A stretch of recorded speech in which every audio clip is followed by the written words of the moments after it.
कहा है उसके प्रति, जिसने हमारे नेता से निर्धारित किया उसके प्रति मेरा अटूट विश्वास है। बाबा साहब हमारे मार्गदर्शक हैं, उन पर अटूट विश्वास है तो मैं इस काम को पूरा कर सकता हूं, ऐसा मैंने सोचा और मैंने एक निर्णय लिया। बस एक बात आपसे और चाहता हूं,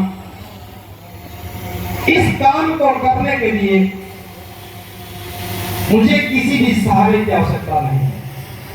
बस एक बात चाहता हूं कि शादी का निमंत्रण और दावत का आमंत्रण मत दिया करो, क्योंकि जब शादी में बुलाते हो और दावत खिलाते हो तो ना तो हम भिक्षु रहते हैं और ना भिक्षु का स्वभाव रहता है। हो सकता है कि मेरी इस बात से भिक्षु संघ को थोड़ा बुरा लगे, लेकिन मैं भी चाहता हूं अगर भिक्षु संघ मेरी बात का अनुमोदन करे, कोई कंडीशन नहीं है।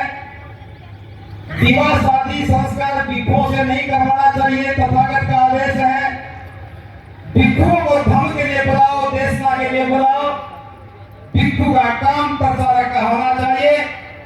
तो मैं अपने आप को आह्वान करता हूं कि मैं किसी की शादी में दावत खाने में नहीं आ सकूंगा। मुझे उम्मीद भी मत करना और मेरे से ही नहीं, धर्मभूमि के किसी भी भिक्षु को मत बुलाना, क्योंकि सारे के सारे संकल्पित हैं। तो ये शुरुआत है। 68 वर्ष के बाद बाबा साहब जिसे ढूंढ रहे थे, उस ढूंढ में कम से कम ये कह सकते हैं कि हम भले ही पूरे तंबू का भार ना उठा सके, लेकिन उस तंबू में जो धम्म है, उस धम्म का भार तो उठाने का हम सामर्थ्य रखते हैं और हमें होना ही चाहिए। मैं कामना करता हूं कि मैं इस संकल्प को पूरा कर सकूं, लेकिन साथ में ये भी चाहता हूं, ये कोई मेरे अकेले का काम नहीं है। बाबा साहब का बनाया तंबू बहुत विशाल है और बाबा साहब ही थे तो तंबू बन सकते थे। हजारों बंबुओं की आवश्यकता है। हजारों बंबुओं के लिए भी इन्होंने ये मापदंड तय किए। ये दूसरे मापदंड हैं जो ग्रस्त हैं, जिनके परिवार हैं, उनके लिए इन्होंने 5 मापदंड तय किए हैं। पहला मापदंड है कि मैं बुद्ध धर्म और संघ की शरण ग्रहण करता हूं। जो भी बाबा साहब के तंबू का बंबू बनेगा उसे बुद्ध धर्म और संघ की शरण ग्रहण करनी होगी। दूसरा, मैं सच्चा और अच्छा बौद्ध बनूंगा। ऐसा नहीं कि बौद्ध तो बन गए, जाति को बढ़ा के रखो, परंपराओं को तोड़ो नहीं, मरने के बाद अस्थियां लेकर के कहीं जाने लगो। और आगरा में तो खासतौर से ऐसा होता है, उठावनी में भिक्षु बुलाते हैं और अस्थियां लेकर के फिर कहीं गंगा में जाते हैं। दोहरा आचरण नहीं, सबसे अच्छा बौद्ध बनना है।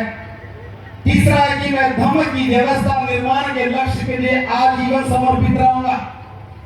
व्यवस्था निर्माण के लिए समर्पण होना चाहिए।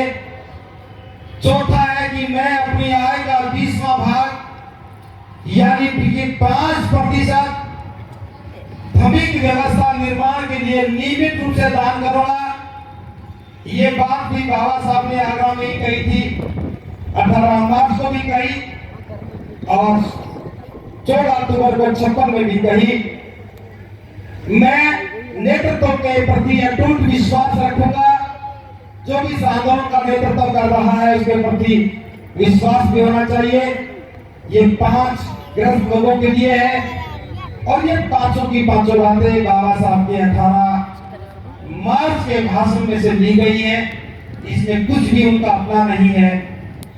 तो आज इन दोनों बातों पर यहां जितने भी उपासक उपासिकाएं बैठी हैं, मैं सिर्फ इतना कहना चाहता हूं, ये धम्म कारवा उत्सव नहीं है, ये धम्म कारवा परंपरा नहीं है, ये धम्म कारवा आयोजन नहीं है।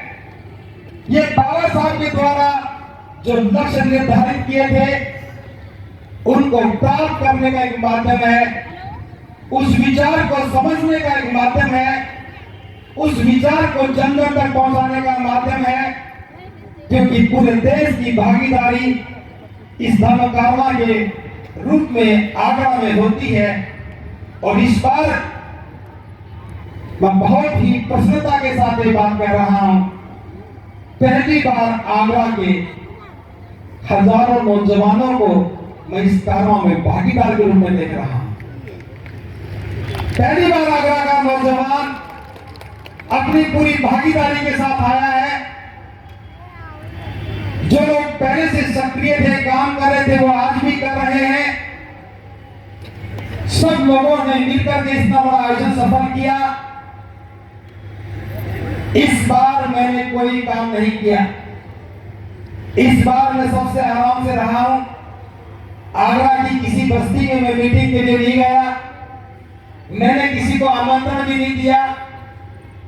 मेरे साथ मेरे 4 सिपाही, 3 भिक्षु, 1 भिक्षुणी, जो आगरा में डटे हुए थे, बस वही दिन रात काम कर रहे थे।